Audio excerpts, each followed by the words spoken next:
और नोएडा में कोरोना का पहला नया मामला सामने आया है। बड़ी खबर आप तक पहुंचा दें, गुरुग्राम में भी कोरोना के 2 मामले सामने आए हैं। दिल्ली सरकार ने कोविड को लेकर एडवाइजरी जारी कर दी है। दिल्ली सरकार का अस्पतालों को तैयारी का ये पूरा निर्देश यहां पर सामने आ गया है ताकि किसी भी तरह की कोई लापरवाही ना बरती जाए और स्थिति चाहे जैसी भी हो उससे निपटा जा सके। लेकिन गुरुग्राम में भी कोरोना के 2 मामले सामने आए हैं। नोएडा में भी कोविड का एक मामला सामने आ चुका है। दिल्ली में भी कुछ एक्टिव केसेस इन दिनों सामने आए हैं। महाराष्ट्र के मुंबई में तो सबसे ज्यादा मामले अब तक सामने आ चुके हैं।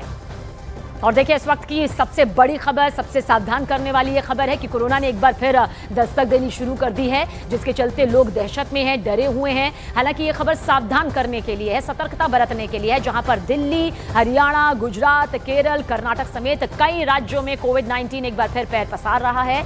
भारत में मौजूदा वक्त में 300 से ज्यादा केस सामने आए। इसमें दिल्ली से 23 मरीज, महाराष्ट्र से 210 मरीज और मध्य प्रदेश में 2 मरीज मिले हैं, जिसमें नोएडा भी हम बता रहे हैं कि 1 मरीज यहां से मिला है। गुरुग्राम में भी 2 मरीज यहां पर मिल चुके हैं और साथ ही साथ गुजरात, केरल और तमिलनाडु में भी कोरोना के मरीज यहां पर मिले। कोरोना को लेकर स्वास्थ्य विभाग के निर्देश यहां पर सामने आ चुके हैं। एडवाइजरी जारी कर दी गई है। खासतौर से अस्पतालों को पूरी तरह से मुस्तैद रहने के लिए कहा गया है, चाहे वो बेड की व्यवस्था हो या फिर ऑक्सीजन सिलेंडर की किसी भी तरह की कोई कमी ना हो। देश की राजधानी दिल्ली, दरअसल कोरोना के 23 मामले यहां से सामने आए और इसे देखते हुए दिल्ली का स्वास्थ्य मंत्रालय एक्टिव हो चुका है। बड़ी खबर यह है कि कोरोना गाइडलाइंस के पालन को लेकर दिल्ली के सरकारी अस्पतालों में एक बड़ी बैठक होगी। इसके साथ ही दिल्ली के स्वास्थ्य मंत्री ने विभाग के अधिकारियों के साथ मौजूदा स्थिति की समीक्षा की और दिल्ली के सभी सरकारी और निजी अस्पतालों को दिशा निर्देश जारी कर दिया है।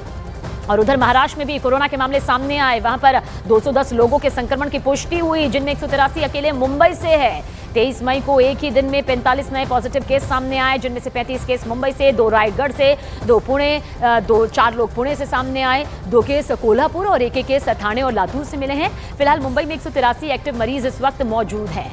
वहीं मध्य प्रदेश का भी जिक्र करें तो देखिए, इंदौर में भी कोरोना ने दस्तक दी है। इंदौर में कोरोना के 2 मरीज मिले। इनमें से एक मरीज की ट्रैवल हिस्ट्री केरल की है, जबकि दूसरा अहमदाबाद से किसी काम के सिलसिले में दरअसल इंदौर आया था। दोनों में कोरोना के हल्के लक्षण पाए गए, जिसके बाद उन्हें होम आइसोलेट कर दिया गया। स्वास्थ्य विभाग की निगरानी में फिलहाल दोनों मरीजों का इलाज घर पर ही हो रहा है। हालत स्थिर बताई जा रही है और ऐसे में ये तमाम मामले सावधान करने के लिए बेहद जरूरी है। उधर हरियाणा का भी जिक्र कर लेते हैं। कोरोना वायरस के संक्रमण को लेकर हेल्थ डिपार्टमेंट अलर्ट मोड पर है। हालांकि राज्य में अभी कोरोना के कोई केस सामने नहीं आए हैं, लेकिन गुरुग्राम में देखिए, गुरुग्राम में अभी फिलहाल 2 मामले यहां पर जरूर मिले हैं। इसके बावजूद एहतियात के तौर पर ओपीडी में आने वाले हर मरीज की मॉनिटरिंग की जा रही है। टेस्टिंग प्रक्रिया शुरू कर दी गई है और सभी अस्पतालों में सुरक्षा उपकरण उपलब्ध कराने के आदेश भी दे दिए गए हैं। इसके साथ ही लोगों से अपील की गई है कि कोरोना गाइडलाइन का पालन जरूर करें, मास्क पहने, भीड़ भाड़ वाले इलाकों से बचें और अपनी साफ सफाई का ख्याल रखें ताकि कोविड के इन बढ़ते मामलों को वक्त पर रोका जा सके और इनका मुकाबला यहां पर किया जा सके।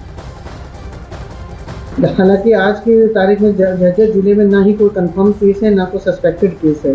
सभी स्वास्थ्य संस्थाओं में ओपीडी में आने वाले जो भी हमारे खांसी बुखार मरीजों के कोविड-19 प्रोटोकॉल को ध्यान में रखते हुए इलाज करने के दिशा निर्देश दिए गए हैं। और जो हमारे नॉर्मल जो कोविड-19 के प्रोटोकॉल के तहत सावधानियाँ होती हैं वो बरतें, जैसे कि भीड़ भाड़ वाले एरिया में अवॉइड करें। अगर किसी को खांसी जुकाम है तो वो मास्क पहने, भीड़ में मास्क का उपयोग करें, अपने हाथों को बार बार अपने धोएं